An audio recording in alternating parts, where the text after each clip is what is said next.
Bon mois de septembre sur la chaîne 54, Madame, Monsieur le journal, les titres. Bienvenue. Les gangsters de Goravine ne cessent de répandre la terreur à Carrefourfeuille. Ils ont encore pourchassé le 31 août des résidents et incendié plusieurs maisons, dont celle de la famille de l'écrivain journaliste Gary Victor. Le haut commandement de la police nationale avait promis le 28 août la poursuite des opérations pour ramener la paix, particulièrement à Carrefourfeuille.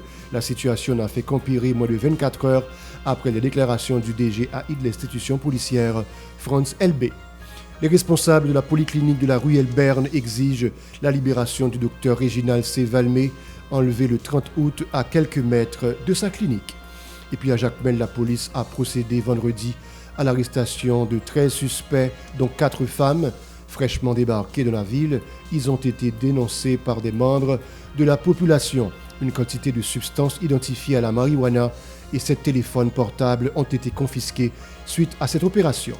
Jean-Yves Jean-François, c'est le nom d'un individu appréhendé le 30 août par la police à Jacmel en possession d'une forte somme d'argent sans pouvoir justifier la provenance, a annoncé vendredi le porte-parole départemental. Restez avec nous pour les titres.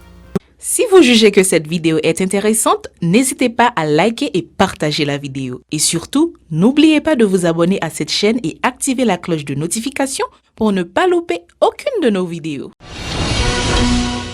Madame, Monsieur, de retour, comme annoncé en titre, les responsables de la ruelle Berne exigent la libération du docteur Réginald C. Valmé, enlevé le 30 août à quelques mètres de sa clinique. Le spécialiste en neurologie s'apprêtait à se rendre à une pharmacie située non loin de la polyclinique de la ruelle Berne quand il a été kidnappé.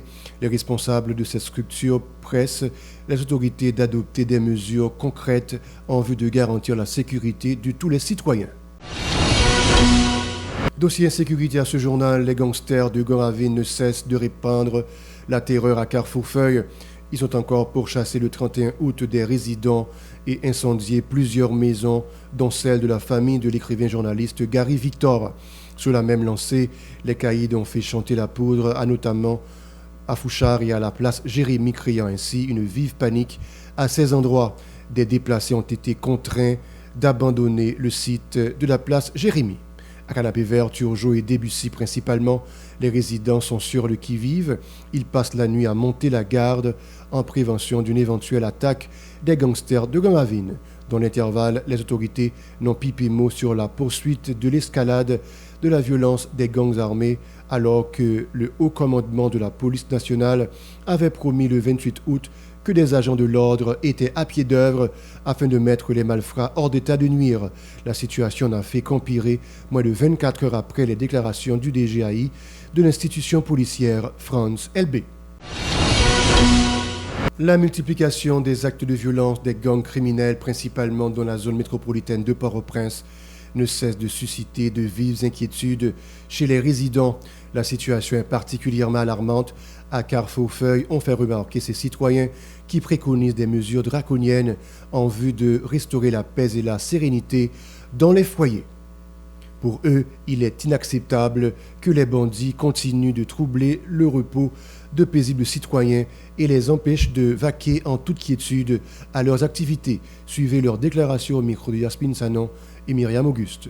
En tant que chauffeur moto et question pour avec l'insécurité, son phénomène qui met des pays à aucun mort. Parce que nous-mêmes, chauffeurs moto, nous ne pouvons pas travailler, nous pouvons limiter, même aux environs Pétionville, ou quand on a pas de côté de aller, donc la meilleure, nous devons aller. Bon, pour le moment là, nous ne pouvons pas aller. C'est un phénomène qui doit stopper. Si nous ne pouvons pas demander pour l'État, penser avec tout le monde, parce que en plus de jeunes qui finissent étudier, qui finissent faire toute ça, société à manger, ils sont obligés pour un moto, ils ont cherché la vie dans l'avion. Et puis pour aujourd'hui, il y a un phénomène d'insécurité, mais le système économique, nous-mêmes, je fais monter au point mort. Avec montée gaz là, qui déjà mettait nous dans une condition pour nous toujours en parler avec passagers, mais quand il y a là, phénomène d'insécurité, fini avec nous, n'a demandé sécurité. Nous devons entrer la caille dans le bloc 9h, 8h, on a des voies faire 6h, nous obligés de ne pas arrêter dans l'arrière parce que nous voies faire 6h, 7h, presque pas de monde dans l'arrière pour nous apporter la caille. Nous ne pouvons pas travailler. Nous avons des tirs parce qu'on a allé dans des côté bâti pour nous, nous pas qu'à faire dans la rue. Nous pas qu'à travailler. Pour ces des choses parce qu'on a le côté bâti pour nous, nous pas qu'à faire dans la rue. L'autre, les 8 heures, 11 heures, nous sommes dans la rue,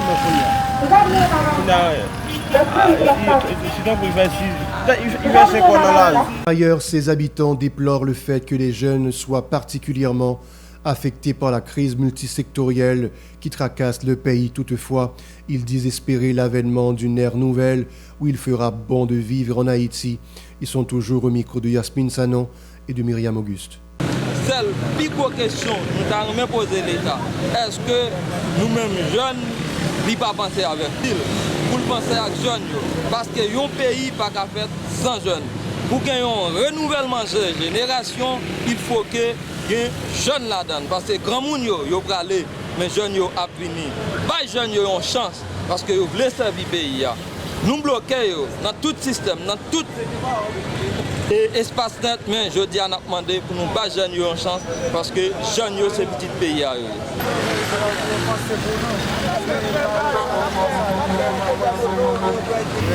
Nos pays a été bloqué parce que nous ne pouvons pas travailler, nous débloquer le pays, nous sommes déportés pour nous faire des situations. Nous ne pouvons pas fonctionner même comme il faut faire. La situation des déplacés de Carrefour-Feuille est loin de s'améliorer au niveau des différents sites d'hébergement de la capitale. Ces citoyens déclarent qu'ils sont dépourvus de tout, pas de nourriture, pas d'eau potable en cette saison où la chaleur est accablante. Ils ne disposent pas d'endroit pour satisfaire leurs besoins physiologiques, ni de matelas pour se reposer. La plupart d'entre eux passent la nuit à la Belle Étoile. Radio-Télé Pacifique était allé à leur rencontre. Écoutons leurs déclarations recueillies par Myriam Auguste. Et puis nous perdons tout ça, nous avons possédé tout à fait la caille, nous dans la rue, nous avons dormi. Mais qui ça nous a demandé l'État, il a aidé nous, fait ça le capable pour nous. Bon, si c'est un petit comme la bonne, nous allons payer nous, que nous travaillons parce que là, nous va insulter, là, nous pas à l'aise là. Et c'est pas bon nous bon là, les soirs même la journée nous t'entrons en bas, tant là, nous pas rentrer. Que c'est d'ailleurs pour nous aider pour consoler la descente. À nos jours, mais tout à l'heure, nettement même, nous avons un bras crédit, pour me défendre, pour me payer, ils boulent. Nous avons un charbon crédit, pour me vendre, pour me payer, tout perdu en bas du fait, marine perdu, même des bras l'emprunté avant tout le monde dans la rue. Et puis à Jacmel, la police a procédé vendredi à l'arrestation de 13 suspects, dont 4 femmes lors d'une opération à Monchil, Sainte-Hélène et Morne-Auger. Fraîchement débarqués de la ville, ils ont été dénoncés par des membres de la population. Une quantité de substances identifiées à la marijuana et 7 téléphones portables ont été confisqués par la police. Écoutons les précisions du porte-parole de la police à Jacmel, au micro de notre correspondant Saint-Jean-Paul Léon. La direction de Antalla a décidé de monter une opération. L'opération était planifiée. Et matin, bonnet, fait 2 heures comme ça. SCPJ, agent 8 mots, policier administratif, ils ont débarqué dans la zone Monchil, Sainte-Hélène avec Morne-Auger.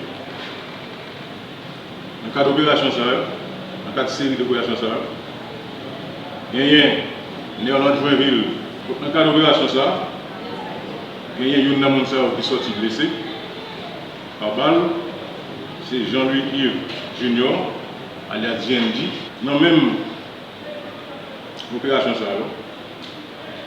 la police veut saisir une quantité de produits assimilés à marijuana avec une masse, une cagoule, nous allons dire comme ça, et avec environ 7 téléphones. Jean-Yves Jean-François, c'est le nom d'un individu appréhendé par la police à Jacmel en possession d'une forte somme d'argent.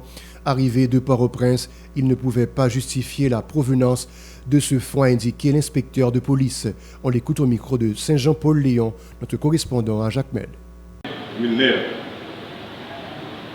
c'est au monde que ce que j'ai cherché tout. Parce que il y a un pile marchand produits illicites que SDBJ est interpellé. Et il a fait qu'on ait que c'est monsieur ça qui est fournisseur. C'est lui-même la Cali acheté produit ça. La 30 août, dans la zone Saint-Cyr,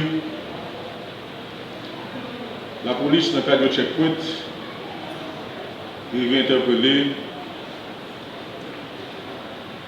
Jean-Yves Jean-François, de 48 ans, qui a trouvé d'abord un véhicule de transport en commun et il était joué en possession une quantité de 60 270 € avec 5 340 $ américains.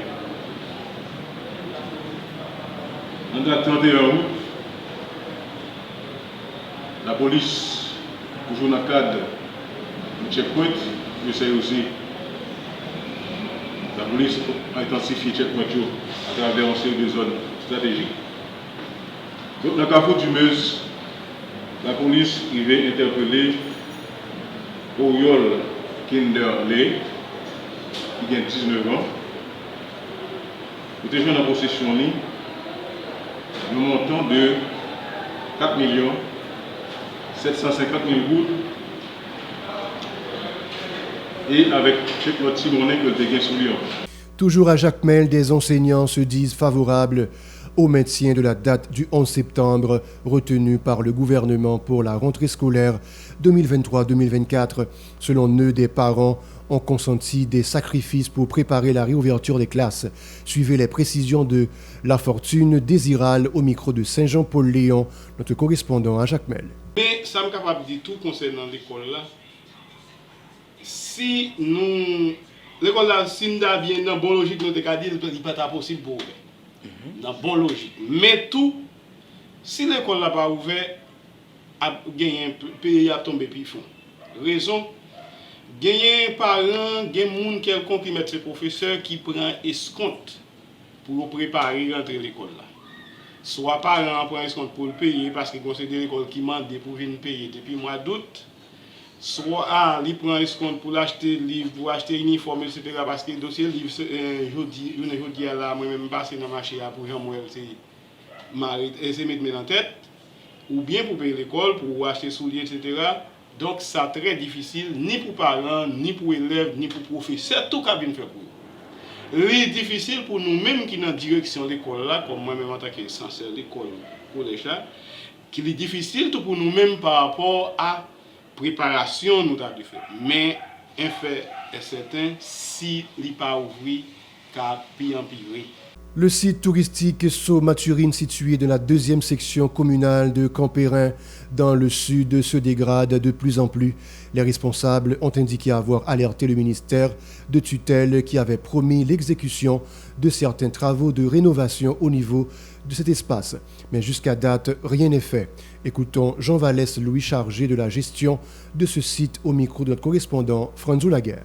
C'est en fierté le tapier pour nous, c'est nous arrivé au ministère touriste.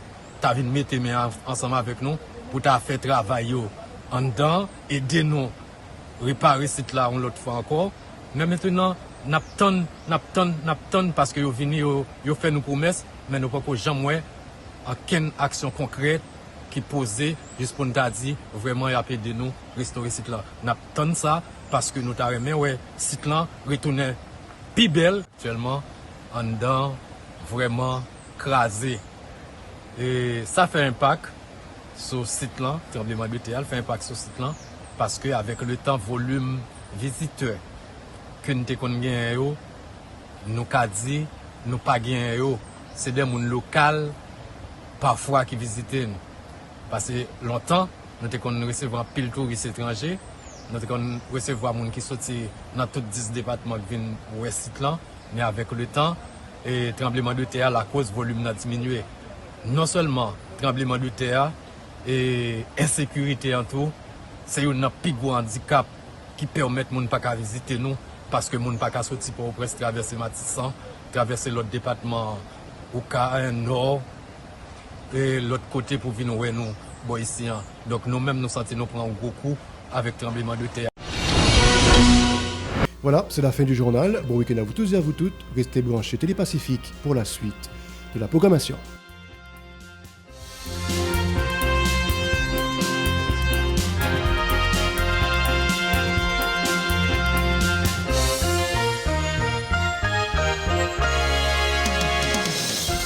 Si vous jugez que cette vidéo est intéressante, n'hésitez pas à liker et partager la vidéo. Et surtout, n'oubliez pas de vous abonner à cette chaîne et activer la cloche de notification pour ne pas louper aucune de nos vidéos.